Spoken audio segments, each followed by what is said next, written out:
vient à crier, demander de se taire. Il criait encore plus fort, de telle en sorte que Jésus l'écouta. Et Jésus l'appela et Jésus le guérit.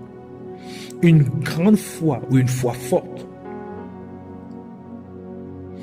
elle se distingue d'une foi immature, une foi moyenne ou une foi faible. Et l'un des traits qui distingue une grande foi et une foi forte est qu'elle ne peut être arrêtée par les circonstances. Sixième exemple, c'est l'attitude d'être dans l'attente. C'est-à-dire vous faites parler votre foi en étant dans une attitude d'attente, donc dans l'expectative ou dans la persévérance, une attitude de persévérance. Vous avez l'exemple du prophète Élie qui pria à Dieu pour que la pluie tombe après qu'il y eut 3 ans et demi sans pluie sur la terre d'Israël. Il pria à Dieu et il pria et il demanda à son serviteur d'aller 7 fois regarder les nuages. Et chaque fois, le serviteur venait pour dire il n'y a rien, il n'y a rien. Et Élie continuait à prier encore. Il persévérait dans la prière. Et à la 7e fois, il lui dit, et je vois un petit nuage, un petit signe dans les nuages. Et Élie dit, va dire au roi de s'apprêter et se dépêcher parce que j'entends le bruit de la pluie.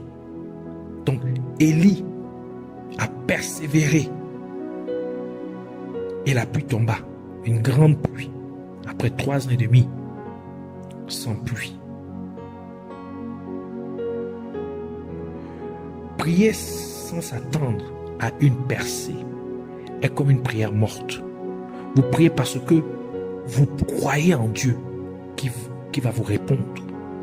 Alors, lorsque vous priez, attendez-vous toujours à ce que quelque chose se passe.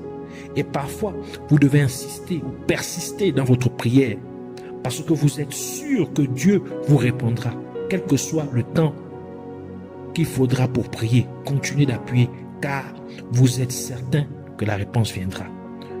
Numéro 7, c'est la compréhension des principes de Dieu, tel qu'affiché dans la parole de Dieu, tel que dépeint dans la parole de Dieu. Enfin, déclaration et persévérance. Nous avons vu la semaine dernière le cas du centenier qui exprimait le principe d'autorité. Et pour que Jésus libère juste une parole afin que son serviteur soit guéri. Et nous avons vu aussi l'exemple de la femme de Canaan qui exprima le principe des morceaux tombés de la table du maître afin que Jésus puisse ramener ou libérer sa fille des esprits mauvais.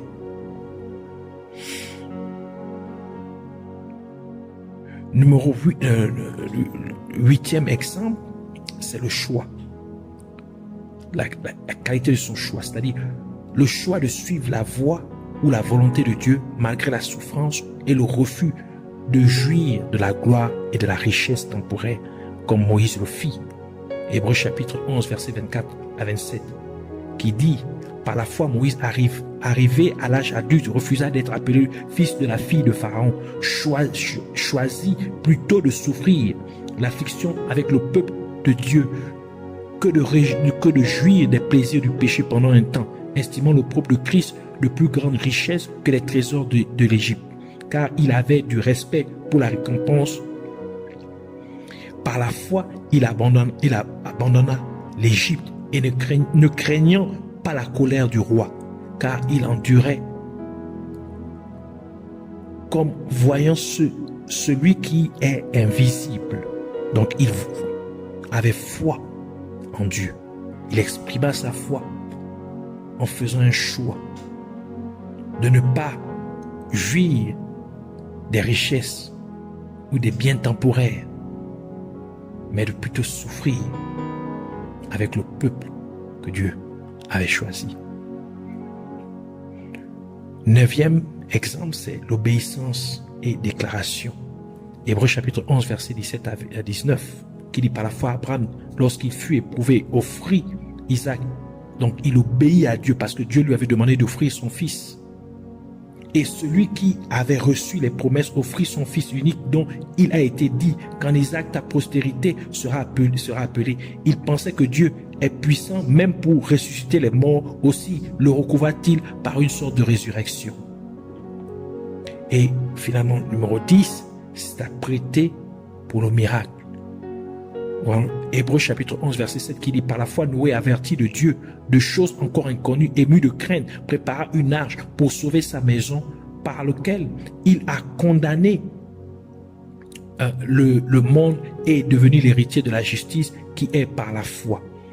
Donc Dieu parla, il donnait des instructions à Noé disant qu'il y aurait un déluge, donc il y aurait une pluie. Noé, il n'y avait pas de signe qu'il devait pleuvoir, mais Noé s'est apprêté, il a obéi à Dieu, il a mis sa foi, donc il a préparé, il s'est apprêté pour ce déluge en construisant l'arche. Et nous savons comment Noé fut sauvé. Donc nous voyons ici comment la foi